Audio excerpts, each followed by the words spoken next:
Muy buenas noches, estimados amigos y colegas. Gracias por estar conectados. Vamos a retomar hoy la sección 27, la sección 17 de la NIF para pymes, propiedades, planta y equipo, para continuar hablando sobre lo que es la depreciación, cerrar este pequeño capítulo o subtítulo sobre la depreciación.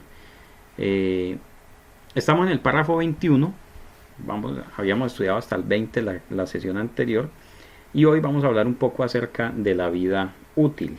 La vida útil de la propiedad, planta y equipo. ¿Por qué existe la vida útil para propiedades, planta y equipo? ¿Cuál es la razón de ser de la vida útil? ¿Para qué se usa?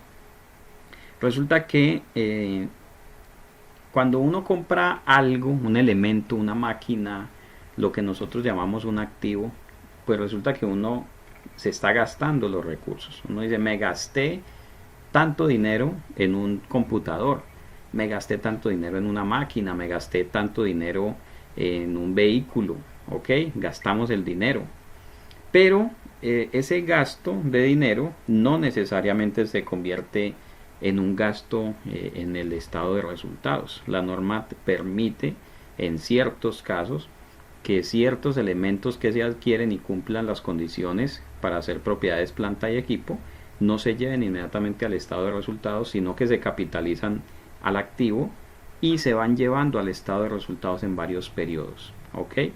Para eso estudiábamos el tema del importe depreciable, fue uno de los primeros puntos que estudiamos con la sección 17, diciendo que el importe depreciable era el costo menos la estimación de valor residual, y el costo incluye incluso provisiones por desmantelamiento. Entonces, siempre que compramos un activo y califica para ser clasificado como propiedad, planta y equipo, tenemos que determinar el importe depreciable. Estudiábamos el caso interesante sobre las propiedades inmuebles, en el cual se compran a un precio y casi siempre su precio se incrementa con el tiempo en lugar de disminuir. Por lo tanto, su importe depreciable en la mayoría de los casos va a ser cero. Entonces es muy común encontrar propiedades inmuebles que no se deprecian, sencillamente porque no disminuyen su valor con el uso, sino que por el contrario se valorizan por muchos años. Entonces, una vez estimado ese importe depreciable, procedemos a estimar la vida útil. Ojo, la vida útil es una estimación, la vida útil no es una política contable. Entonces, si usted mira un documento de políticas contables, llega a la sección de propiedad, planta y equipo, y hay un subtítulo que dice vidas útiles, y dice que todos los edificios los van a depreciar a 45 años, y que todos los vehículos los van a depreciar a 10 años, y que todas las máquinas las van a depreciar a 10 años, y que los muebles los van a depreciar a 10. Eso es un error, porque las vidas útiles no pueden ser política contable. Las vidas útiles son estimación contable, y entre una y otra hay mucha diferencia. Mi abuelo dice que del dicho al hecho hay mucho trecho. Pues yo diría que de políticas contables a estimaciones hay mucho trecho. Bueno, eso no sale, pero igual lo voy a decir. Entonces, una política contable es, por ejemplo, la designación de decir que las propiedades, planta de equipo las depreciamos. Eso es política contable. Pero decir que las voy a depreciar a tantos años y ya, eso ya se sale de lo que es una política. Eso es una estimación. Entonces el párrafo 17.21, ojo, póngale mucho cuidado a este párrafo, porque este párrafo es el que lo vuelve a usted experto en propiedades, planta y equipo. Este párrafo 17.21 nos indica cómo es que se establecen las vidas útiles para la propiedad, planta y equipo. Entonces, para empezar, voy a hacer esta pregunta. Supongo que si alguno de ustedes lleva mucho tiempo estudiando conmigo y ya pasamos por esta sección, va a conocer la respuesta a esta pregunta. ¿La vida útil se estima para cada activo o la vida útil se estima para un grupo de activos? ¿Ustedes qué opinan? A ver, quiero ver comentarios. ¿Se estima para un grupo de activos o para una categoría, o se estima activo por activo? Muy bien, Néstor. Néstor Uribe. Para cada activo. Activo por activo, muy bien.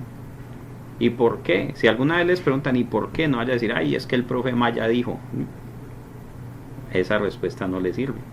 Tiene que responder porque así lo determina el párrafo 17.21 de la NIF para pymes. Ese párrafo dice, para determinar la vida útil, mírelo aquí, de un activo. No dice para determinar la vida útil de una categoría de activos, ni para determinar la vida útil de un grupo de activos. La vida útil es un asunto de cada activo, activo por activo. Otra cosa es que, por ejemplo, usted pueda tener, digamos, por simplificación práctica, usted puede decir que todos los muebles de oficina los va a depreciar a 10 años. Eso puede ser una simplificación práctica de lo que es la estimación de vida útil. Y lo puede hacer para activos como los muebles, que son activos que realmente se compran en bloque, se cambian en bloque y se cambian más por deseo de la administración que porque ya no sirvan. Muchas veces las empresas dicen vamos a cambiar todos los muebles de la oficina, pero hay algunos que están buenos, sí, pero los cambian todos por cuestión de estética, de presentación, etcétera. Entonces, para activos como esos podemos tener como simplificación práctica una vida útil de 10 años, de 8, de 15, como quiera. Los computadores, listo, vamos a decir que depreciamos computadores a 3 años, eso puede ser una simplificación práctica, vale. No tiene un impacto demasiado grande sobre los resultados de la compañía. Pero, por ejemplo, si hablamos de vehículos, pues usted ya no puede decir que por simplificación práctica los va a depreciar todos a 10 años.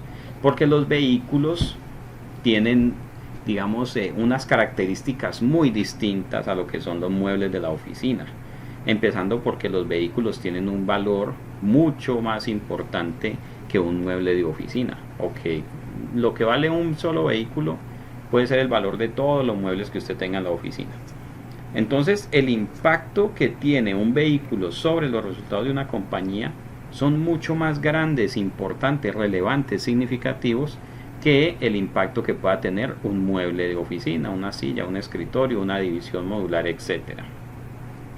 Entonces, sí podemos usar vidas útiles genéricas, sí, como simplificación práctica, para muebles, para computadores, para equipos de oficina, pero para los activos en los cuales tengamos un valor significativo que nos impacte de manera importante los resultados, allí no podemos tener vidas útiles genéricas, ¿sí?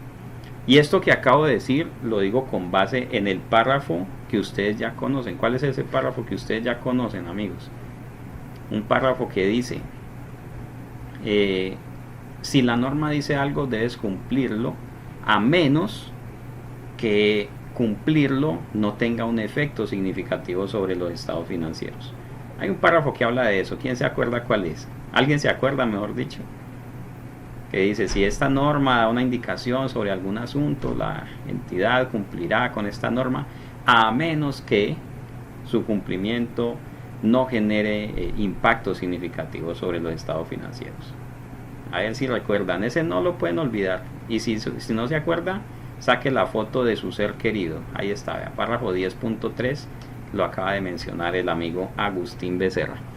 Estamos en página 106. Voy a devolverme un momentico al párrafo 10.3, control F, digámosle aquí 10.3, y ese párrafo dice lo siguiente: si esta norma trata específicamente una transacción u otro suceso o condición, la entidad aplicará esta norma. Sin embargo, la entidad no necesitará seguir un requerimiento si el efecto de hacerlo no fuera material. Párrafo 10.3 de la NIF para pymes. Entonces, en aplicación de ese párrafo, podemos decir que para algunos activos cuyo valor no sea significativo, que no tengan un impacto material en los estados financieros, vamos a utilizar unas vidas útiles que no van a cumplir con estas 4 condiciones que están en el párrafo 17.21, ¿ok? Pero ojo que eso tenemos que escribirlo en alguna parte, ¿listo? En sus políticas contables usted lo puede decir. La entidad depreciará estos activos con vida útil genérica, muebles y enseres, computadores, y eso que es posible que algunos elementos se salgan de esa regla. Por ejemplo, una compañía que compra un servidor que le cueste $50,000, por ejemplo, que son 150, 180 millones de pesos. Ese servidor es un computador, pero no es cualquier computador. Entonces ese sí debería pasar por la prueba o por el análisis de vida útil. ¿Ok? Listo. Y los 4 parámetros son los siguientes. El primero es la utilización prevista del activo. Si a mí me hubieran pedido que escribiera o que reescriba la norma en lenguaje coloquial o lenguaje de calle, yo diría literal A, pregúntele a la gerencia lo que diga el gerente. ¿Por qué? Porque es posible que se compre un activo cuya vida útil sea muy larga. Por ejemplo, compramos una caja fuerte. ¿Cuánto dura una caja fuerte? Eso dura 500 años y no se ha dañado. Pero es posible que la entidad haya comprado la caja fuerte para utilizarla en una oficina donde van a manejar ciertos documentos muy importantes, y la entidad tiene previsto operar esa oficina durante los próximos 12 años solamente. Después de los 12 años esa oficina va a ser removida o va a ser clausurada. Entonces, aunque el activo tenga un potencial de durar 500 años o 1000, pues la utilización prevista para el activo es un primer elemento, un primer filtro que evaluamos para la vida útil. ¿Ok? Entonces, si la entidad adquiere un activo para utilizarlo durante 12 años, pues esa es la vida útil. ¿Ok? Y eso debe estar en alguna parte del análisis o de la evaluación que hicieron para la compra de ese activo. Si es un activo importante, debe tener un análisis, debe tener una evaluación antes o previa a la compra.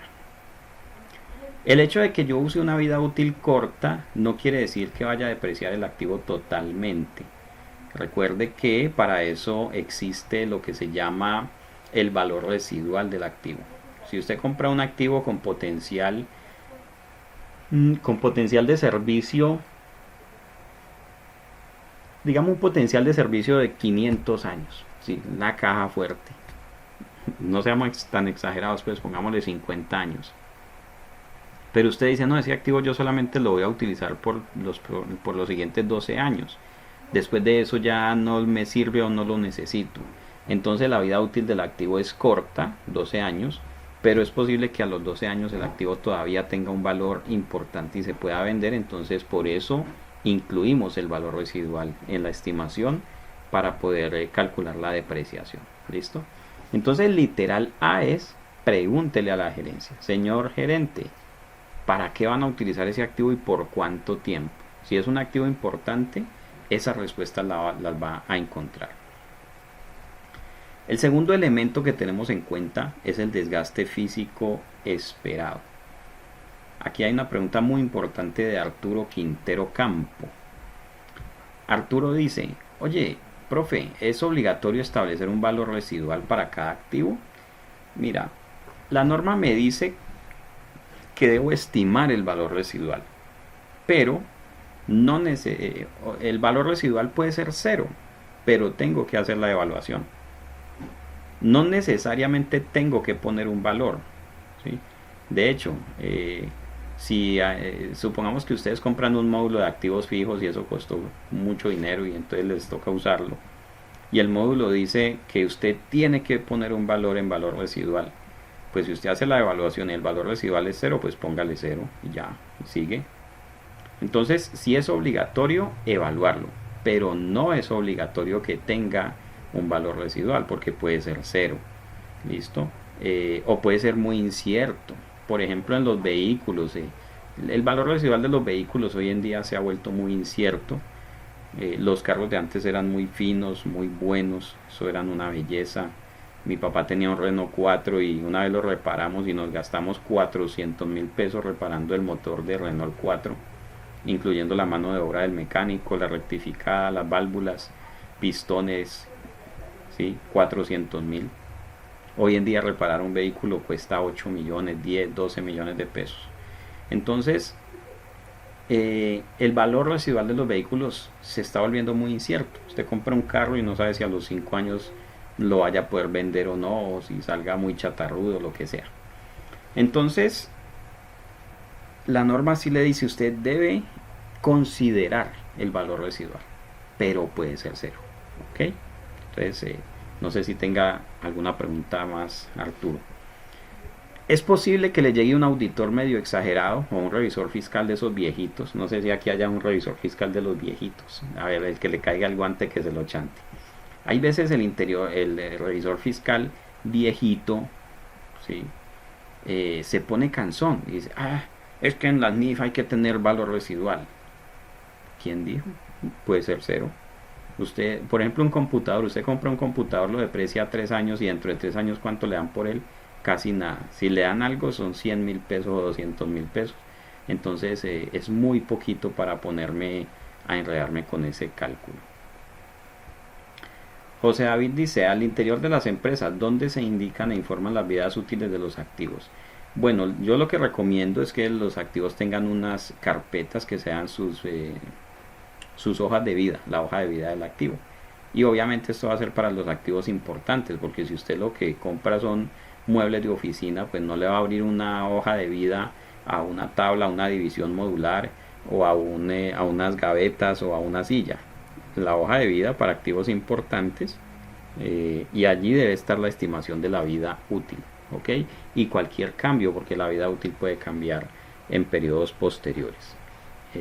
Básicamente cada que se adquiere un activo importante hay que hacer un análisis de vida útil, que será un análisis en conjunto entre la gerencia, el área de operaciones o quien haya pedido el activo, el contador obviamente tiene que estar ahí, y hay que revisar otros temitas. Entonces, José David dice que si las aprueba la gerencia, digamos que más que aprobarlas la gerencia es la que responde por esas vidas útiles. Entonces más bien la gerencia es la que tiene que mostrar las pruebas del análisis de vida útil. ¿Ok? Por ejemplo, una prueba puede ser simplemente que hubo un comité que se reunió y evaluó la compra de un activo importante, una nueva máquina para la cadena de producción, y sustentaron por qué comprar esa máquina. Generalmente cuando se compran activos importantes hay que hacer todo un proyecto, presentarlo a la junta directiva, presentarlo al máximo órgano, ¿sí? Entonces esos documentos son los que prueban la vida útil de un activo. Más que la gerencia los apruebe, es que la gerencia es la que debe sustentar la vida útil o presentar la documentación que sirva para establecer la vida útil de ese activo. ¿Listo?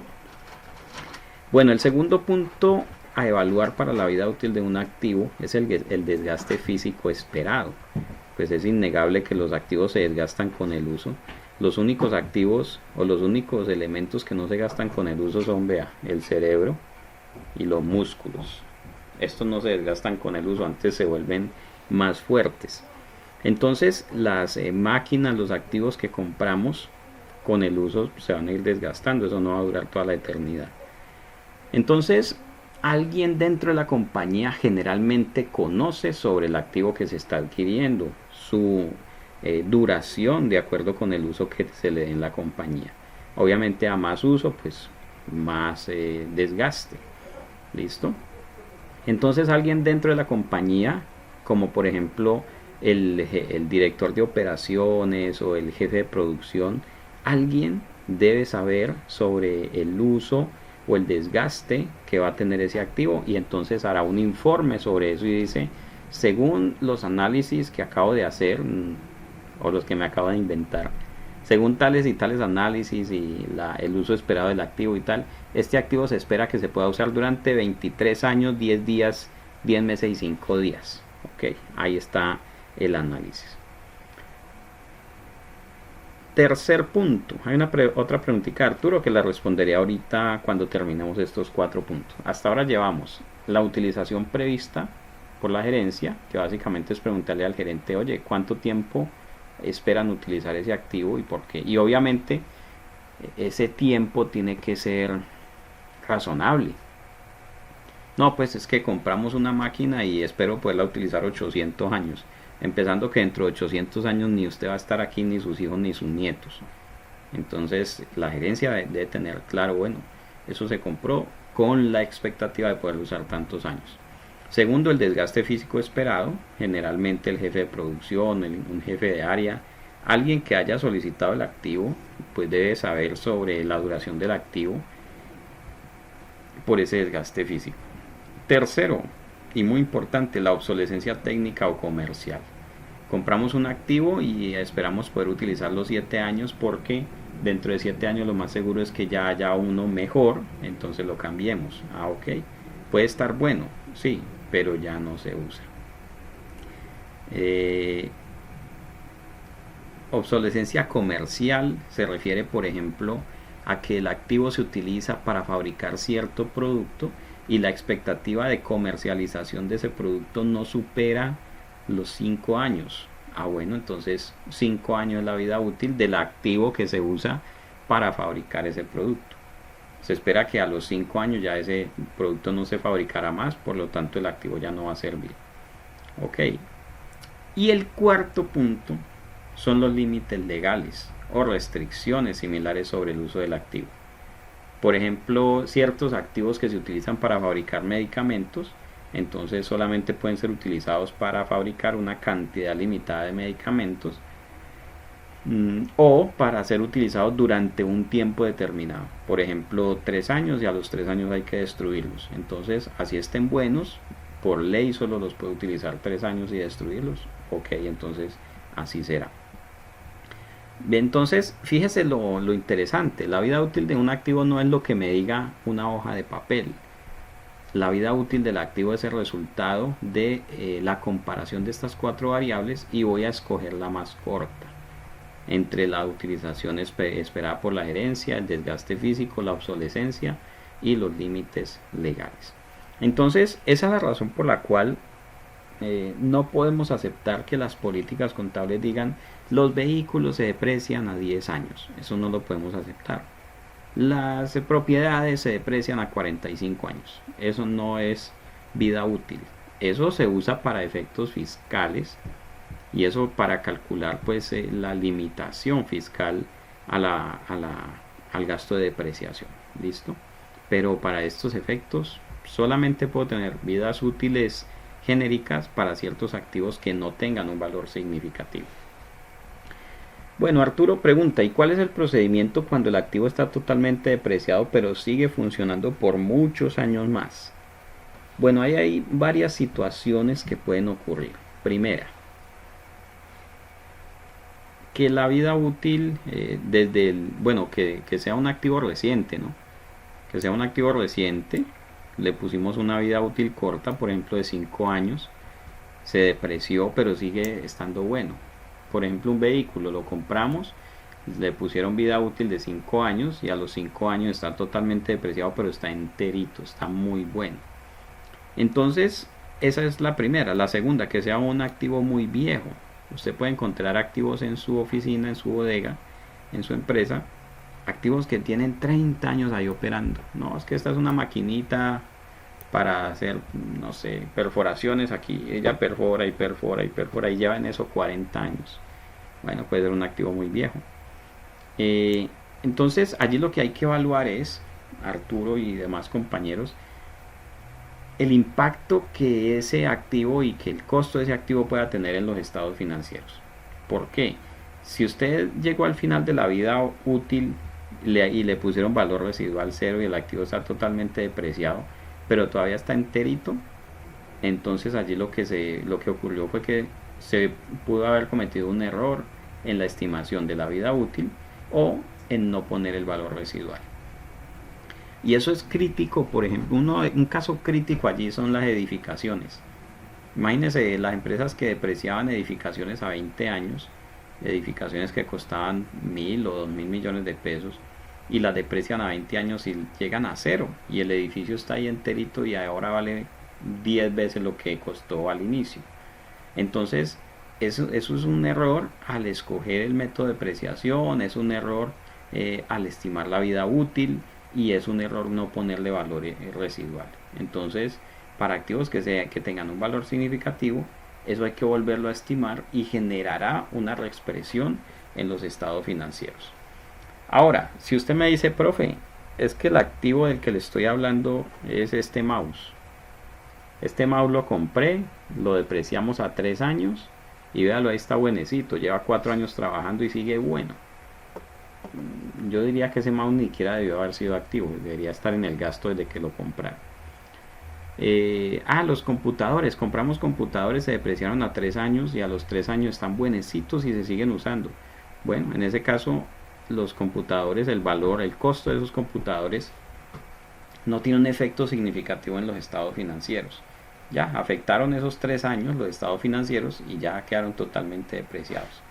Pero si usted me dice que compró un camión que le costó 1.200 millones de pesos o 600, 400 mil dólares y lo depreció en 10 años y a los 10 años ese camión está full como nuevo y vale muchísimo más, entonces ahí sí hubo un error en la estimación de las vidas útiles o de los valores residuales. Bien, entonces habrá que evaluar eso, Arturo, antes de poder saber qué hacemos. Un posible camino es una reexpresión de estados financieros y otro posible camino simplemente es ignorar el activo por su bajo impacto en los estados financieros. Bueno, vamos a hablar del método de depreciación. La vida útil, decíamos, era activo por activo, porque el párrafo 1721 así lo dice, la vida útil de un activo. El párrafo 1722 habla del método de depreciación y nos dice, una entidad seleccionará un método de depreciación que refleje el patrón con el cual espera consumir los beneficios económicos futuros del activo. Ojo que también está hablando del activo en singular.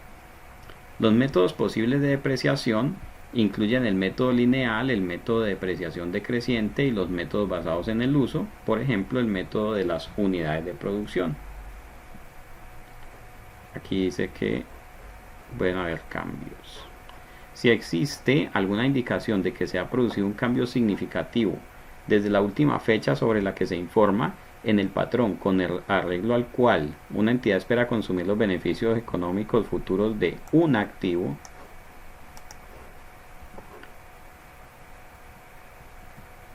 que una entidad espera consumir los beneficios futuros de un activo anual. Uy, aquí hay un error. ¿Cómo así que de un activo anual? 1723. Es que es un activo anual. Venga, miremos la versión en inglés porque eso está raro.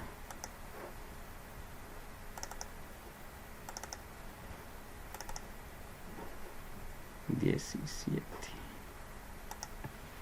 un activo anual. De un activo anual. 17.23.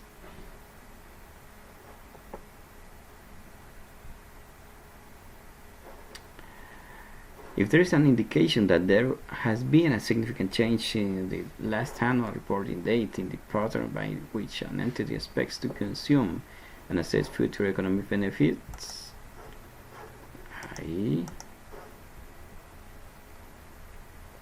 si existe alguna indicación de que se ha producido un cambio significativo desde la última fecha sobre la que se informa, hasta ahí vamos bien. Date in last annual reporting date. En el patrón con arreglo al cual una entidad espera consumir los beneficios económicos futuros. In the pattern by which an entity expects to consume the assets future economic benefits. Sí.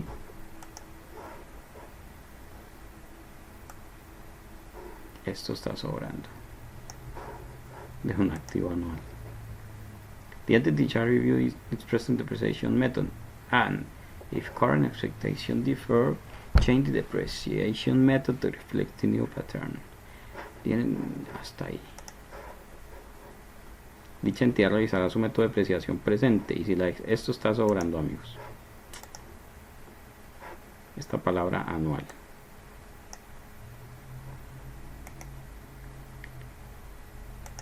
Digámosle aquí resaltar.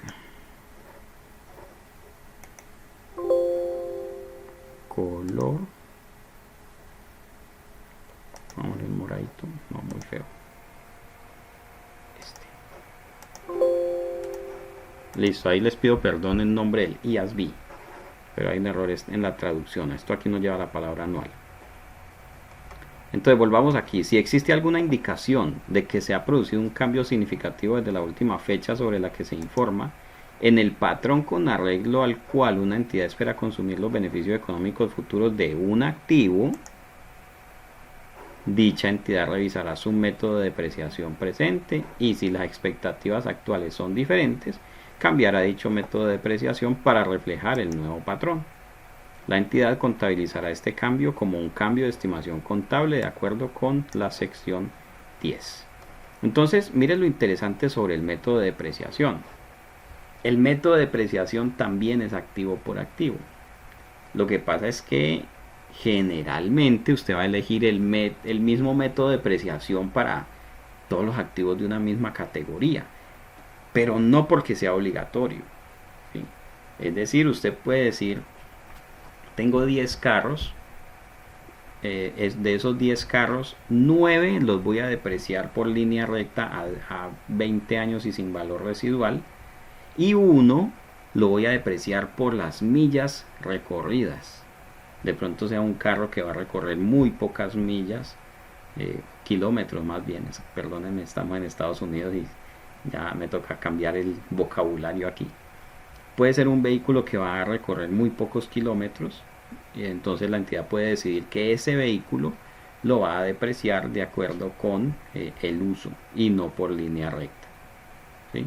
¿Y por qué? No es porque el profe Maya lo diga, sino que estos párrafos 17, 22 y 23 hablan de cada activo. Fíjese. Cuando dice aquí del activo y cuando dice aquí un activo, entonces el método de depreciación puede ser diferente para 2 o 3 activos dentro de una categoría de activos. ¿Listo? ¿Es claro hasta ahí, compañeros? Y fíjese que estos detalles no es porque el profe Maya, ni siquiera estoy dando mi concepto personal, sino que lo estamos encontrando en la propia NIF para pymes.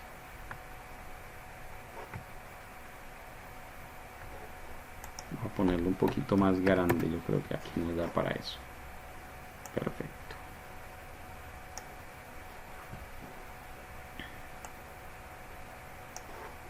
Pongámoslo en 230.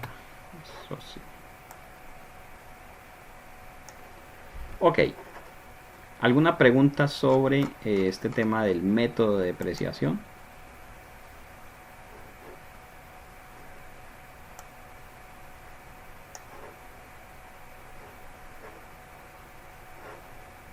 Aquí hay unos métodos, incluso el método de depreciación decreciente.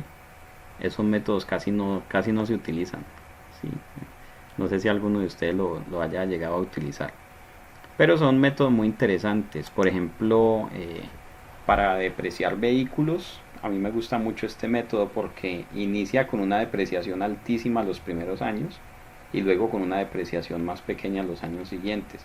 Muy parecido a cómo cae el precio de los vehículos. Cae demasiado los primeros años y cae poquito al final. Pero una entidad también podría decir, no, a mí no me importa cuánto valga mi carro en el mercado, yo simplemente lo compré para utilizarlo en un proyecto de 10 años. No me importa si al año 2 ha perdido el 20 o el 30% de su valor comercial. Son puntos de vista bastante interesantes que hay que tenerlos en cuenta.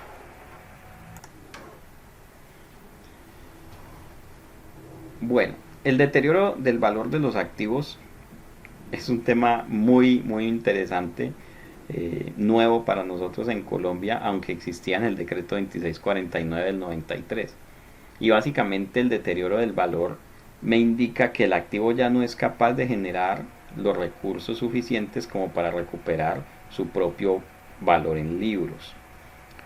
Cuando una entidad tiene un activo, compra y mantiene un activo de propiedad, planta y equipo, espera que ese activo le genere beneficios económicos, pues por eso invirtió en él. Si yo compro un carro es porque me voy a ahorrar una plata en transporte. Si yo compro una bodega es porque no quiero pagar arriendo. Si yo compro una máquina es porque voy a poder producir más, ¿sí? Entonces se espera que el activo comprado genere beneficios económicos que permitan recuperar su costo. Si no es así, entonces se presenta lo que se llama el deterioro del valor. Entonces el deterioro del valor del activo es básicamente la pérdida de la capacidad del activo para generar recursos económicos suficientes para recuperar su valor en libros. Listo, entonces algunos dicen, profe, ¿cada cuánto hay que calcular el deterioro? Párrafo 1724 nos dice en cada fecha sobre la que se informa. Y por eso es muy importante cuando el banco lo llaman a usted y le dicen, vea, necesitamos los estados financieros al último corte. Pues su último corte es 31 de diciembre del año 2019, porque los estados financieros del año 20 apenas están en proceso de producción. No, mándame unos estados financieros al corte de noviembre 30. Usted no se va a poner a evaluar el deterioro de valor a noviembre 30. No, eso usted lo hace para el cierre. Entonces, usted no puede hacer estados financieros todos los meses. No, señor. Lo que usted presenta a la Junta es un informe de cómo vamos, pero no son estados financieros. Bueno, entonces, en cada fecha sobre la que se informa, una entidad aplicará la sección 27, deterioro del valor de los activos, para determinar si un elemento o un grupo de elementos de propiedades, planta y equipo ha visto deteriorado su valor. Y en tal caso, cómo reconocer y medir la pérdida por deterioro del valor. Entonces tenemos una sección que es la 27 donde estudiaremos todo esto. A propósito de esa sección 27 tenemos que revisarla apenas terminemos esta sección, la de intangibles y la de arrendamientos. Ahí sigue la sección 27. En esta sección se explica cuándo y cómo ha de proceder una entidad para revisar el importe en libros de sus activos, cómo ha de determinar el importe recuperable de un activo y cuándo ha de reconocer o revertir una pérdida por deterioro de valor. Les puedo dar algunos tips, algunas ideas básicas sobre el tema del deterioro de valor, porque es lo que dice la sección 27 por allá al inicio. Para calcular el deterioro del valor usted tiene que saber cuál es el valor en libros, lo tiene en la contabilidad, simplemente mirando el costo menos la depreciación acumulada, allí le va a dar el valor en libros de cada uno de los activos. Ay, profe, yo no tengo eso activo por activo. Bueno, pues entonces usted cómo lleva contabilidad, ¿sí? Eso hay que hacerlo activo por activo. Ah, es que tengo muchos activos y unos muy pequeños, entonces el problema fue suyo por ponerse a cargar ahí activos que no merecían estar allí, ¿ok? Bien, entonces básicamente lo que esa sección 27 me dice es lo siguiente: si usted tiene como verificar el valor razonable de ese activo o el valor de mercado de ese activo, o en cuánto ese activo se podría vender, y ese valor es más grande que el valor en libros, ya no tiene que hacer nada. Con eso usted dice, ese activo no está deteriorado. ¿Por qué? Simplemente si lo salgo a vender a la calle, le pongo el letrero que dice se vende, inmediatamente lo voy a vender por un valor superior al valor en libros. Entonces eso sucede mucho con los vehículos, con los bienes inmuebles, que son activos que tienen un alto índice de comercialización, ¿okay? Para los demás activos sí hay que hacer todo un estudio, que lo estudiaremos en la sección 27. Bueno, el párrafo 25 habla de la compensación por deterioro de valor. No sé si ustedes recuerdan que en la sección 3, la sección 3 no la hemos estudiado todavía en este conversatorio, pero sí de pronto la hemos estudiado en diplomados. Ustedes la han visto en diplomado. La sección 3 dice que una entidad no debe compensar activos con pasivos o ingresos con gastos. Pero este párrafo 25 habla expresamente del deterioro y nos dice: una entidad incluirá en los resultados las compensaciones procedentes de terceros por elementos de propiedad, planta y equipo que hubieran experimentado un deterioro de valor, se hubieran perdido o abandonado, solo cuando tales compensaciones sean exigibles. Por allá la sección 3, cuando habla de compensación de partidas, me dice que una entidad no debe compensar activos con pasivos, ingresos con gastos. Entonces supongamos lo siguiente. Tengo un camión, me costó $400,000 o 1.000 millones de pesos. Un super camión, una tractomula. La tractomula infortunadamente sufrió un accidente. El chofer por fatiga se quedó dormido y se rodó por un abismo por allá subiendo por Cajamarca hacia el alto de la línea, o bajando, como quiera. Entonces tuve una pérdida. Ese camión que compré por 1.000 millones de pesos ya no lo tengo, ya se perdió. Entonces lo damos de baja, lo quitamos del activo y reconocemos un débito por allá a pérdidas por deterioro de esa tractomula. Supongamos que se perdió totalmente. Su valor era, en libros era de 1.000 millones, se perdió totalmente, ¿ok? Pero luego hago uso de la póliza de seguro. Supongamos que el accidente del camión fue por allá en diciembre 20. Entonces en enero recopilo toda la información necesaria y presento una reclamación a la compañía de seguros para que me paguen el valor del camión, y la compañía de seguros me reconoce un valor de 900 millones de pesos, me quita un deducible. Entonces en ese caso tengo una pérdida por 1.000 millones, gasto al estado de resultados. Y luego por allá en enero, febrero, la compañía de seguros me dice, mira, te voy a reconocer 900 millones de pesos. Esos 900 que me está dando la compañía de seguros no van a ser contabilizados como un ingreso. Tienen que ser contabilizados de acuerdo con el párrafo 1725 como un menor valor del costo. ¿Ok? Menor valor del costo. Por eso dice, una entidad incluirá en resultados las compensaciones de terceros por elementos de propiedad, planta y equipo. Se compensan inmediatamente. Entonces supongamos que la pérdida fueron 900, valor en libros del camión, y la compañía, la pérdida fueron 1.000, el camión estaba nuevecito, gasto por 1.000, la compañía me va a reintegrar 900 y ya me mandó una carta diciendo le voy a reintegrar 900. Entonces en ese momento la pérdida son solamente 100. En lugar de llevar los 900 al ingreso, los llevo como menor valor del gasto. Claudia dice, ¿queda negativo ese valor en el año del reconocimiento del seguro? Esa es una buena pregunta. Claro, si el camión se perdió, por ejemplo en diciembre 20, ahí quedó la pérdida. Y al 31 de diciembre yo no he tenido todavía la respuesta de la compañía de seguros. ¿Sí? Entonces si en febrero me llama, la compañía de seguros me dice, mira, ya está lista la reclamación, sí te vamos a pagar. En febrero me están diciendo, sí te vamos a pagar. Entonces en febrero ya no puedo disminuir el gasto porque en ese año no tengo gasto. Ahí sí vamos a reconocer un ingreso, una ganancia por indemnización de seguros. Si la pérdida fue por ejemplo en febrero, reconozco el gasto y por allá en abril me dice la compañía de seguros, oye, sí te voy a pagar, entonces en ese año sí disminuyo el gasto. ¿Ok? Bueno, preguntas, dudas, inquietudes hasta allí, ¿cómo vamos?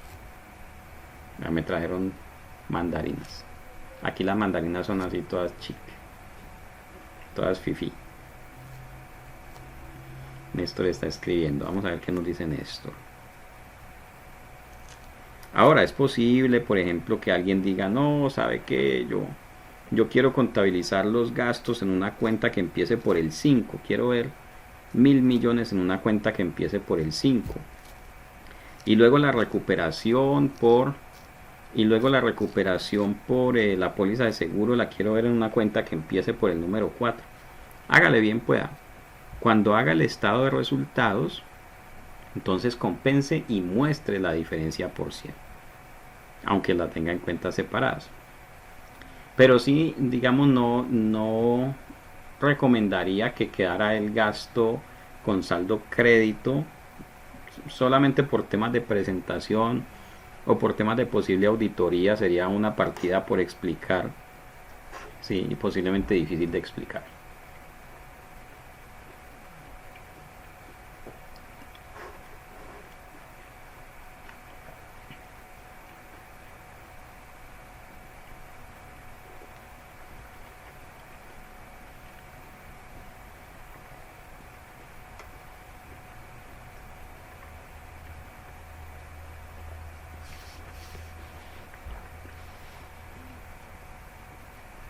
Bueno, ¿qué tal las propiedades planta y equipo mantenidas para la venta?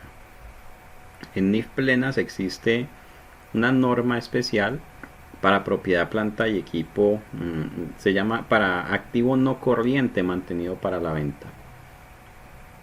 Una entidad puede tomar la decisión de vender una parte de su operación, por ejemplo, vender una planta de producción específica, o puede tomar la decisión de vender ciertos activos que antes eran propiedad, planta y equipo. Entonces los clasifica en una categoría separada que se llama activo no corriente mantenido para la venta. Y eso puede ser toda una sección de la compañía, todo un segmento. Puede ser una inversión. Usted puede tener una inversión en asociada y dice, no, ¿sabe qué? Eso lo voy a vender. Entonces lo traslada para activo no corriente mantenido para la venta. ¿Qué pasa en las pymes? Fíjese lo que ocurre. El párrafo 27.9 establece que un plan para la disposición de un activo antes de la fecha esperada anteriormente, o sea, antes de que llegue la vida útil, el final de la vida útil, es un indicador de deterioro del valor que desencadena el cálculo del importe recuperable del activo a efectos de determinar si ha visto deteriorado su valor. La NIF para pymes no permite tener una categoría de activos que se llame activos mantenidos para la venta, activo no corriente mantenido para la venta. Por el contrario, me dice, si usted tiene la idea de vender ciertos activos de propiedad, planta y equipo, entonces tiene que hacerle un análisis de deterioro porque seguramente va a perder plata en esa venta. Seguramente, no necesariamente es así, pero es posible que ocurra. Entonces, por favor, nunca voy a querer ver en sus estados financieros de una pyme una categoría que se llame activo no corriente mantenido para la venta. Eso jamás esperaría encontrar. Bueno, y el párrafo 17.27 habla de la baja en cuentas del activo. El activo se puede reconocer cuando cumple ciertas condiciones. En este caso, bueno, y en todos los casos los activos se pueden reconocer cuando generan beneficios económicos para la compañía, ¿sí? A partir del momento en el cual la entidad puede probar que se está beneficiando de esos activos, ¿sí? En ese momento la compañía puede decir, tengo un activo. Pero, o más bien, ¿hasta cuándo ese activo puede permanecer como un activo, como un elemento de propiedad, planta y equipo? Entonces, este párrafo 17.27 y siguientes nos dice, una entidad dará de baja en cuentas un elemento de propiedad, planta y equipo, primero en la disposición. ¿Qué es la disposición o a qué se refiere? En el momento en que la entidad lo vende, lo regala, lo dona, lo bota, lo echa a la basura, ¿sí? Eso es disponer de un activo. En ese momento se da de baja. O este B, importantísimo, cuando no se espere obtener beneficios económicos futuros por su uso o por su disposición. Ese B es como el huérfano de las NIF. No, nadie le para bolas a eso, ¿cierto? ¿Qué significa eso? Fíjese, una entidad puede tener activos que ni los usa ni tiene alguna expectativa de venderlos. Una máquina que se utilizaba y ya dejó de utilizarse, ese producto ya no se vende. ¿Ves? ¿La van a vender? No, eso nadie lo compra. Entonces, si hay un activo allí que ni se usa, ni se cree que se pueda vender, entonces ese activo hay que darlo de baja. Ese sí hay que darlo de baja en cuentas. Eso es un activo que no sirve para nada. Y además de darlo de baja en cuentas, deberían botarlo. Boten eso a la basura. Sáquenlo cuando pase el camión. ¿Sí? O paguenle a alguien para que lo bote y se deshaga de él, o véndalo por chatarra. ¿Sí? Y si lo quiere dejar ahí de adorno, pues déjelo. Porque darlo de baja en cuentas no significa que lo tenga que botar. Bótelo por decisión administrativa para que no estorbe. ¿Ok? Entonces, cuando se venda, regale, done o bote un activo, o cuando un activo no tenga cómo generar beneficios económicos, los beneficios económicos son nulos absolutamente, en ese momento hay que darlos de baja. Y al darlo de baja, el párrafo 17-28 nos dice: la entidad reconocerá la ganancia o pérdida por la baja en cuentas de un elemento de propiedades, planta y equipo en los resultados del periodo en que el elemento sea dado de baja en cuentas, a menos que la sección 20 requiera otra cosa en caso de venta con arrendamiento posterior. Eso es distinto. Ok, eso es distinto. La entidad no clasificará estas ganancias como ingresos ordinarios. Eso es una simple ganancia. Ok. Y ojo, entonces que nos quede claro ese párrafo 28 y 27. Si el activo puede estar bueno, no, es que eso está bueno. ¿Sí? Eso hay cosas que uno las ve y uno dice, eso está bueno. Pues sí, está bueno, pero ¿usted lo usa? No, eso antes lo usamos, pero ya no. Ok, ¿usted lo va a vender? No, pues si quisiéramos venderlo, no nos dan nada. Ah, bueno, pues es un activo que no va a generar beneficios económicos ni por el uso ni por la venta. ¿Qué hay que hacer con él? Hay que darlo de baja. Al darlo de baja, el problema no es tanto darlo de baja. El problema es que el gerente no quiere darlo de baja. ¿Sí? Una máquina que se compró costó, me acuerdo tanto de un cliente que tuve en Popayán. Estábamos implementando NIF. Ellos fabricaban empaques, no voy a decir más. Y entonces había una máquina que estaba en los estados financieros. Yo la vi ahí como medio extraña y pregunté, oye, ¿y esta máquina qué? Ah, venga, le muestro. Entonces nos asomamos por una ventana de la oficina y me dice, esa máquina que está allá abajo, la compraron hace 2 años en 600 millones de pesos. Su valor en libros a hoy son 420 millones, pero no se va a utilizar porque se compró para fabricar un producto y venderlo, y ese producto no tuvo aceptación. Hay otros que lo fabrican, lo venden más barato, entonces decidimos no fabricar más de eso y pues esa máquina ya no se va a utilizar. Entonces allí, ¿qué ocurre? Es una máquina que ni se usa ni se va a poder vender. Yo le dije, bueno, ¿y si la venden? No, nadie da nada por esa máquina, eso aquí no sirve para nada, nadie la quiere. Si para venderla tocaría vendérsela a una empresa por allá en Indonesia y cuesta más el envío que la máquina. Entonces había que dar de baja esa máquina por 420 millones de pesos. Eso se convierte en un gasto inmediato en los resultados del periodo. Entonces, si la compañía ese año tenía utilidades por 400 y da de baja una máquina de 420, antes va a quedar en pérdida de 20. Y eso a ningún gerente le gusta. Entonces ahí es donde usted como contador tiene que ponerse serio y decirle al gerente, mire, usted con su negocio haga lo que quiera, pero de los estados financieros me encargo yo. Usted no me le meta la mano, y si esa máquina definitivamente no sirve, hay que darla de baja. No es que, ay, vení, colaborame. Si son 420 millones, llevémosla en cuatro pedacitos de 105 cada año. Ayúdame con eso, que es que si no se me bajan las utilidades y entonces me echan y no hay nada que hacer. La norma no me permite hacer eso. Ok, muy bien. Párrafo 17.29 contiene información valiosísima y además es un típico párrafo que me permite enseñarles algo sobre cómo entender las NIF. Las NIF no son normas separadas e independientes, más bien las NIF son normas que se entrelazan la una con la otra en alguna parte o en muchas partes. Este párrafo 17.29 me invita a estudiar la sección 23, incluso me invita a estudiar la sección 20 y nos permite entender un asunto que nos va a servir para otros temas.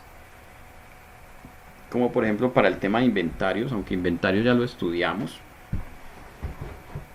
pero igual le puede servir a usted ahorita que están implementando facturación electrónica.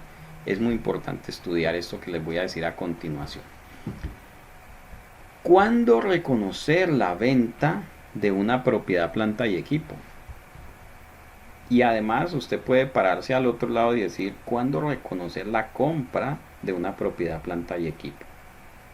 Y esto es muy útil, por ejemplo, para cuando se hacen negocios de bienes raíces.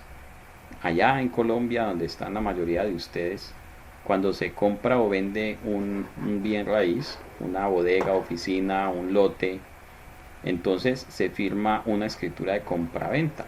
Pero primero se hace una promesa de venta. Y es muy común, por ejemplo, que le digan,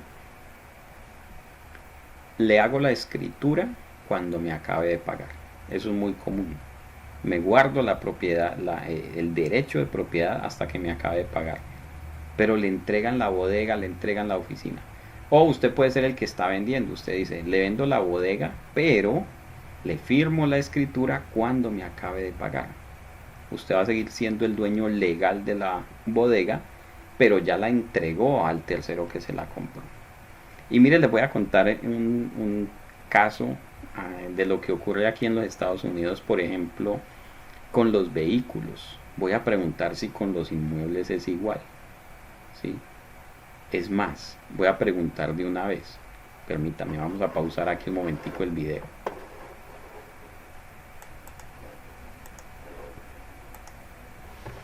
Voy a contarles este caso de lo que ocurre aquí en este país desde donde estoy transmitiendo en este momento, siendo de Estados Unidos. Aquí, por ejemplo, cuando usted compra un vehículo, si lo compra financiado, ese vehículo no va a estar a nombre suyo, va a estar a nombre del banco. Cuando usted lo termine de pagar, entonces le entregan el título a nombre suyo. Mire lo interesante. Con los bienes inmuebles es distinto. Si el bien inmueble sí lo ponen a nombre suyo, pero con hipoteca. Pero los vehículos no quedan a nombre suyo hasta que no acabe de pagar. Entonces, en Colombia, cuando compramos y vendemos vehículos o bienes inmuebles, nos fijamos en el certificado de tradición y nos fijamos en el trámite de traspaso para vehículos y en la escritura de compraventa para el caso de inmuebles, ¿sí? Pero, ¿qué pasa, por ejemplo, si vendo un inmueble a crédito y no le hago la escritura hasta que no me acabe de pagar? Pues entonces, allí es donde tenemos que tener mucho cuidado con el párrafo 17.29. Ross dice, sí, en Estados Unidos se usa mucho el leasing. La verdad, sí, supongo que eso es una figura de leasing. Ok, entonces, ¿qué es lo que nos dice este párrafo 17.29? Y eso que nos dice este párrafo nos sirve para la venta de cualquier tipo de elemento, ya sea inventario, ya sea incluso cartera, propiedad, planta de equipo, lo que sea. Entonces nos dice, ojo, para usted determinar la fecha de la disposición de un elemento de propiedad, planta y equipo, una entidad aplicará los criterios de la sección 23, ingresos de actividades ordinarias. Entonces, para saber cuándo vendo, tengo que estudiar sobre la norma de ingresos, sección 23. Ya vamos a ir a ella. Específicamente creo que es el párrafo 10. Cuando se cumplan las condiciones del párrafo 10 de la sección 23, ahí debo reconocer la venta de un elemento de propiedades, planta y equipo o de cualquier otro elemento. ¿Listo? Entonces estamos en el párrafo 10.29. Vamos un momentico a la sección 10, 17.29. Vamos al párrafo 23.10.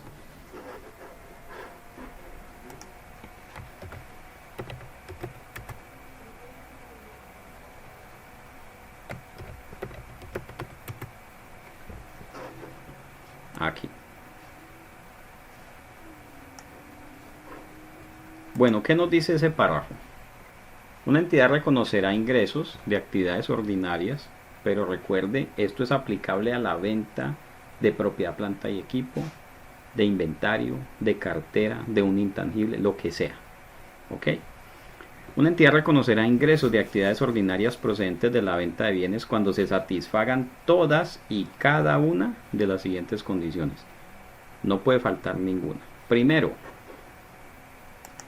la entidad ha transferido al comprador los riesgos y ventajas. Hasta aquí. La entidad ha transferido al comprador los riesgos y ventajas de tipo significativo derivados de la propiedad de los bienes. Esta es la primera. Entonces pensemos por un momento en lo siguiente. Estamos vendiendo una bodega. Una bodega cuesta $1.000.000 o 3.500 millones de pesos colombianos. Y le decimos y el comprador nos dice, mira, te voy a dar 1.000 hoy y te pago 2.500. Te los pago 100 mensuales durante los próximos 25 meses. Te doy 1.000 hoy, me entregas la propiedad, la bodega, la empiezo a utilizar, la ocupo mañana y te empiezo a pagar 100 mensuales durante 25 meses. Entonces le decimos, ok, acepto, pero no te firmo escritura hasta que me termines de pagar. Buen negocio, interesante, porque si no me paga, yo tengo la escritura, solamente es ir a hacer un desalojo, una orden de desalojo, ok. Entonces, en ese punto la pregunta es, ¿reconozco la venta hoy o reconozco la venta dentro de 25 meses cuando me acaben de pagar y les haga la escritura? Entonces allí tenemos que pensar por un momento en los riesgos y ventajas asociados a la propiedad del activo. Fíjese que habla de riesgos y ventajas asociados a la propiedad. No habla de que yo tenga que haber traspasado o recibido la propiedad, la titularidad legal del bien. Dice, cuando se hayan transferido los riesgos y ventajas significativos de la propiedad. Cuando hablamos de riesgos y ventajas, mucha gente piensa simplemente en que el activo se lo roben, se dañe, se queme, lo incendien o cosas similares. Pero vamos a hacer un análisis un poco más exhaustivo. ¿Qué riesgos tengo cuando soy dueño de una propiedad inmueble? ¿Sí? ¿Qué riesgos se les ocurre que podamos tener por ser dueños de una propiedad inmueble? Entonces decimos, bueno, ¿qué tal que haya un temblor y se caiga esas paredes? Ese es un riesgo, claro que sí, que va a afectar a alguien. Si soy el dueño y se cae la casa, pues yo soy el afectado. ¿Qué tal que la propiedad se incendie? Pues sí, también soy el dueño y si se incendia, pues va a haber una pérdida, ¿cierto? Son riesgos asociados a la propiedad. Es posible que haya una desvalorización de ese predio. Por ejemplo, porque me empiecen a construir por ahí cerca bodegas donde hagan reciclaje. Eso hace que se desvaloricen los predios. Esos son riesgos y ventajas que se asocian a la propiedad del inmueble. O sea que generalmente afectan esos riesgos al dueño del inmueble. Entonces la pregunta que viene es la siguiente. Si yo hago hoy una promesa de compraventa donde dice que hoy me dan 1.000 y me dan 100 mensuales durante los próximos 25 meses y a los 25 meses hago escritura. Entonces hoy hacemos ese negocio y mañana hay un incendio en esa bodega. Yo no voy a asumir ese riesgo, yo ya la vendí. Ya el que me la compró tiene que cuidarla. El que me la compró, pues que compre las pólizas, ¿cierto? Que se asegure. Yo ya se la vendí. ¿Qué pasa si hacemos negocio hoy por 2.500 y dentro de un año, año y medio, empiezan a construir por ahí cerca recicladeros y todo eso? Eso ya no es problema mío, eso es problema del que me la compró. ¿Qué pasa? Bueno, ¿qué otro riesgo hay? ¿Qué pasa si yo la vendo hoy, hacemos la promesa y tal, dentro de un año tiembla y se cae todo eso? Eso ya no es problema mío, es problema del que me la compró. Entonces mire que yo le entregué al comprador los riesgos de la propiedad, por lo menos los más importantes. Ahora hablemos de los beneficios. ¿Qué beneficios genera una propiedad como esa? Pues el uso. Y resulta que si yo ya la estoy entregando, ya no la voy a usar yo, sino que la va a usar él. ¿Se puede arrendar? Sí, pero pues yo ya no la puedo arrendar. Si alguien la puede arrendar es él. Puede haber una valorización, un incremento en los precios. Por ejemplo, porque junto a la bodega mía construyeron una superavenida increíble, amplia, y entonces se valorizaron esos predios.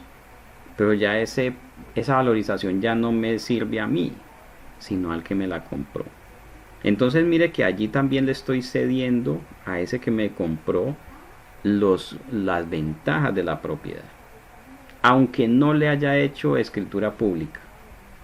No, profe, pero es que en el certificado de tradición todavía aparece usted. Sí, aparezco yo, pero por una condición contractual según la cual no le hago escritura sino hasta que me haya pagado. ¿Ok? Esto sí que ha generado discusiones.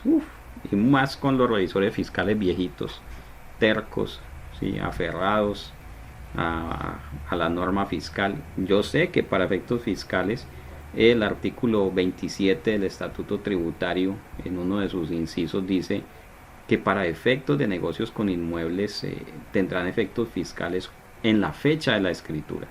Yo sé que así es, para efectos fiscales, pero para efectos contables no. Si yo ya entregué la propiedad, el otro la está usando, usufructuando, todo, pues entonces ya la propiedad financieramente es de él, no mía. Yo lo que tengo es una cuenta por cobrar. Lo mismo pasa con el leasing. Por ejemplo, yo tengo una propiedad en leasing adquirida mediante leasing, y esa propiedad está a nombre del Banco de Occidente, de Bancolombia. Seguro que Bancolombia no tiene esa propiedad contabilizada como propiedad, planta y equipo. Ellos tienen una cuenta por cobrar simplemente, porque ellos, aunque la propiedad esté a su nombre, me han entregado a mí los riesgos y ventajas asociados con la titularidad, asociados con la propiedad. Bueno, y ese es solamente el literal A, ¿sí? Literal B. Además de que le he entregado los riesgos y ventajas significativos derivados de la propiedad de los bienes, la entidad no conserva para sí ninguna implicación en la gestión corriente de los activos vendidos, en el grado usualmente asociado con la propiedad, ni retiene el control efectivo sobre los mismos. Allí puede pasar lo siguiente. Supongamos que yo vendo la bodega, pero la vendo sobre planos. Lo que tengo es un lote vacío y me dieron una plata y yo tengo que construir la bodega, ¿sí? Lo mismo pasa con los que venden apartamentos, los venden sobre planos. No pueden reconocer eso como venta porque todavía tienen que gestionar el activo. Tengo que construir, tengo que poner los ladrillos, tengo que cuidar ese elemento. Entonces, ahí, aunque el otro tenga el derecho ya sobre esa bodega porque acabamos de hacer un contrato, yo soy el que tengo que gestionar el activo. ¿Listo? Esos casos son muy puntuales, caso constructoras, ¿sí? Le venden a uno algo pero no lo han construido, pues sigue siendo de ellos. Literal C. El importe de los ingresos de actividades ordinarias se puede medir con fiabilidad. Sí, yo vendí la bodega y el precio lo podemos establecer. De hecho, lo establecemos para poder hacer negocio. Entonces se cumple el literal C. Literal D. Es probable que la entidad obtenga los beneficios económicos asociados con la transacción. Sí, claro, yo hago negocio pensando en que me van a pagar. Si no, no haría negocio, ¿sí? De hecho, de todas maneras estoy reteniendo para mí una garantía muy importante, que es la titularidad legal del bien. Y de los costos incurridos o por incurrir en relación con las transacciones se pueden medir, ¿sí? Para mí el costo es el valor en libros que tenía la bodega. Entonces, fíjese lo interesante. Hacemos promesa de compra-venta, me dan 1000 hoy, entrego el inmueble, el otro ya tiene el derecho de usarlo, lo puede alquilar si quiere, incluso lo puede vender. ¿Será que lo puede vender? Claro que sí. Lo que pasa es que si él lo vende, tiene que pagarme lo que me debe para poder firmar escritura, pero él lo puede vender, yo no lo puedo vender porque ya se lo vendí a él. Que me debe una plata, sí, pero yo no se lo puedo vender a otro, porque ya no tengo la posesión del inmueble. ¿Ok? Entonces, firmamos promesa, me dan 1000 hoy, 25 pagos mensuales de 100, y la escritura se hace al final. Desde hoy tengo que reconocer esa venta en los estados financieros. Es posible, y de hecho ni siquiera es posible, así es. En la declaración de renta no voy a reconocer esa venta hoy, claro. Pero en mis estados financieros sí, porque de hecho ya estoy vendiendo la propiedad. ¿Listo? Preguntas, dudas, inquietudes, objeciones, salvedades, aclaraciones, felicitaciones, quejas, reclamos, sugerencias hasta este punto.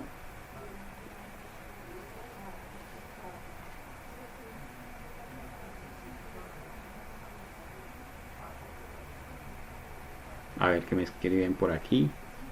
Olimpo. Qué raro que hay veces sale fulano está escribiendo y yo me quedo como esperando.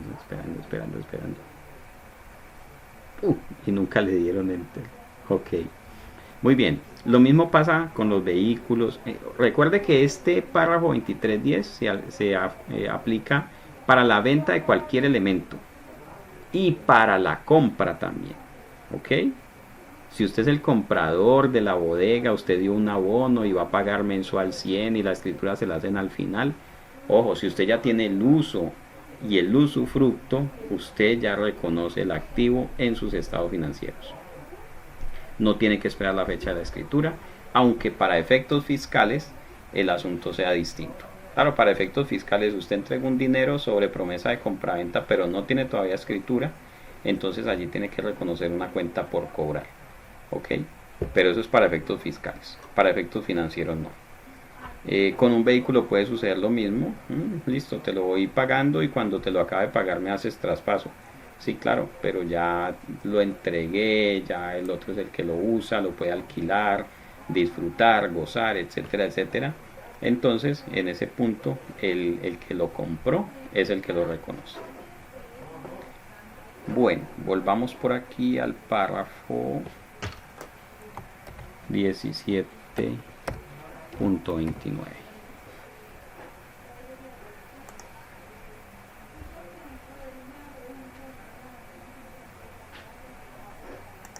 Bien.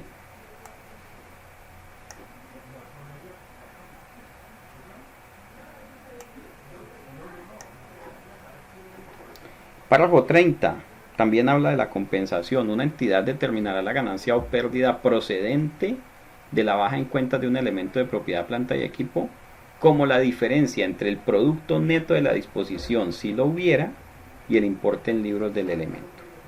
Vamos a hacerle aquí un casito práctico. Estamos en 2021-0203.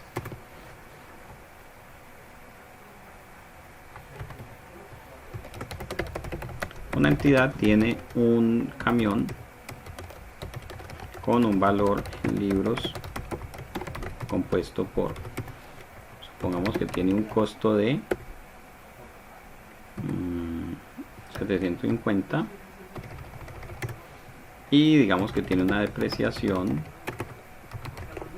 de 620.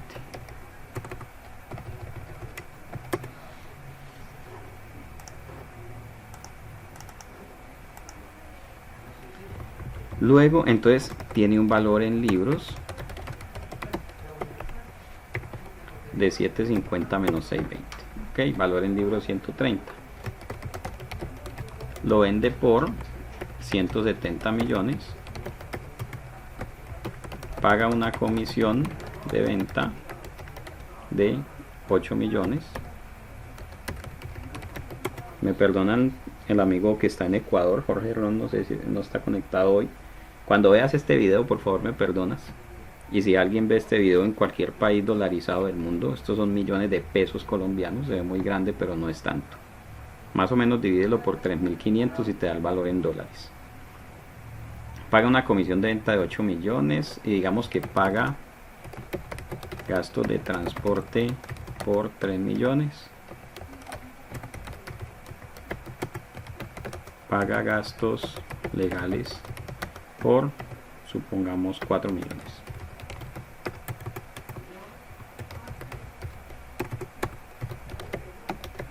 ¿Cuál es el valor de la ganancia o pérdida en esta venta?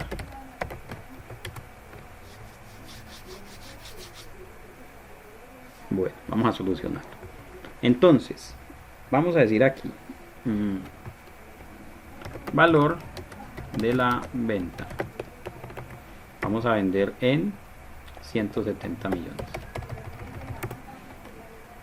Vamos a decir aquí valor en libros, o sea, el primer costo de venta son 130.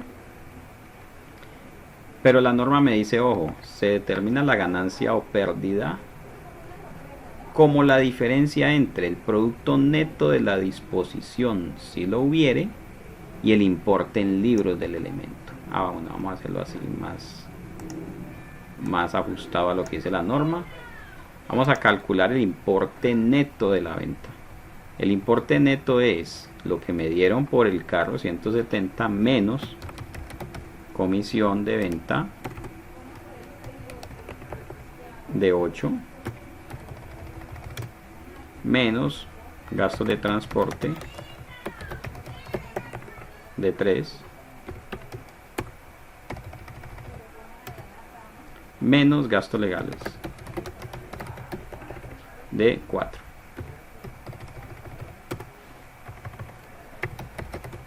Entonces el producto neto de la venta fueron 155 millones de pesos. Ahora sí vamos a decir aquí, comparamos esto con el valor de la venta y aquí entonces encontramos la ganancia.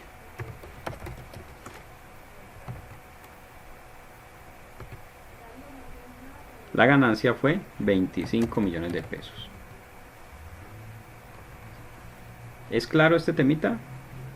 Dos o tres de ustedes. Si alguien tiene dudas sobre esto, por favor me dice. Básicamente me está diciendo, mire, usted por vender ese carro se ganó 25 millones de pesos.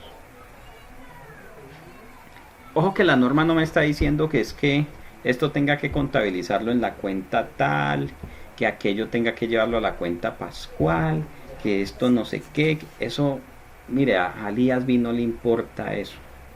Las normas de información financiera, incluso las viejas normas de contabilidad, no hablaban de cuentas, ¿sí? Hablaba de el efecto que una transacción tiene sobre los estados financieros.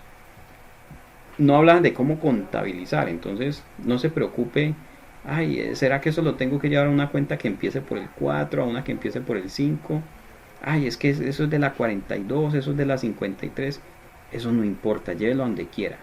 El hecho es que en el estado de resultados, cuando usted haga un estado de resultados, si ha hecho este negocio, tiene que haber una partida que se llame ganancia por venta de propiedad, planta y equipo, 25 millones de pesos. El estado de resultados tiene que decir eso. No va a decir ingreso por venta del carro 170. ¿Sí? De hecho, la contabilización completa de eso es mucho más larga, porque usted dice que da de baja el costo, ¿cierto? Da de baja 750, un ingreso por recuperación de depreciación de 620. No, nada de eso. O sea, contabilice eso como quiera, pero que en el estado de resultados veamos una ganancia de 25 millones de pesos. ¿A qué cuenta lo va a llevar? Hágalo como quiera. Pero en el estado de resultados ponga una ganancia por venta de propiedades, planta y equipo de 25 millones de pesos. Y no lo llame simplemente otros, diversos, varios, generales. Cuentas por identificar y descuadres por encontrar. No. Ganancia por venta de propiedad, planta y equipo, 25 millones de pesos. ¿Listo, amigos? Bueno, comentarios, dudas, preguntas, inquietudes. Mi teléfono celular cambió. Todos ustedes, la idea es que ustedes me agreguen mi nuevo número, ¿sí?, de WhatsApp, para que sigamos en contacto. ¿Listo? De algunos de ustedes voy a escribirles directamente, porque tengo el número pero no tengo el nombre, ¿sí? Por el cambio que hice me sucedió eso. Entonces ya enseguida les escribo, solamente les voy a escribir: hola, soy el profe Maya, dime quién eres, y listo, yo arreglo eso acá. Dice Claudia Marcela: pero no se reflejaría la ganancia compensando gasto-ingreso. No, mire, no queremos ver un ingreso de 170 y un gasto de Perdón, no, ¿cuánto fue el valor de venta? Lo vende por 170. No queremos ver un ingreso por 170 y un gasto por 15. Queremos ver una ganancia por venta de propiedad, planta de equipo de 25. Llévelo como quiera, contabilícelo como quiera, pero en el estado de resultados queremos ver una ganancia de 25 por venta de propiedad, planta de equipo, ¿sí? No queremos ver un ingreso por ahí aislado y otros gastos por ahí aislados. Por ejemplo, la comisión de 8 millones que le pagamos al dealer, al señor de la compraventa de carros, no queremos que eso quede por allá revuelto con las demás comisiones que le paguemos, por ejemplo, a los vendedores de la empresa. No, esto es una cosa totalmente aparte, ¿sí? No puedo revolver esos 8 millones con los gastos de comisión de los vendedores de la compañía o de los distribuidores. Si me gasté 3 millones de pesos transportando este carro para entregarlo, no los puedo revolver con los demás gastos de transporte, por ejemplo, de mercancías o de empleados. No. Y los gastos legales de 4 millones no los debo revolver con los demás gastos legales como la matrícula mercantil, notarizaciones y toda esa cuestión. Debo presentar, es que la norma me está diciendo, presenta una ganancia que va a ser el valor neto entre el precio de venta, ¿sí? O el precio de venta neto de todos los gastos y comparado con el valor en libros. O sea que en el estado de resultados debo ver estos 25.